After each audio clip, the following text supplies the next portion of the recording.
Tasks such as meetings, scheduling calls, and adding reminders are easily managed under the My Diary tab. To add tasks for your leads and customers, just follow these steps. Fill out the new task form on the lower right side of the My Diary page with complete information. Choose the type of task you want to add. You can choose one of the 3 options: set meeting, schedule call, or add reminder.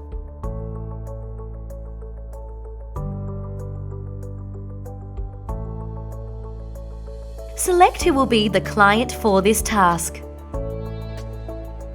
Add a subject to name the task.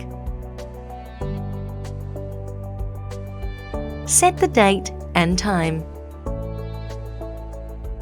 You can add additional information to the description field. Click the Add Task button.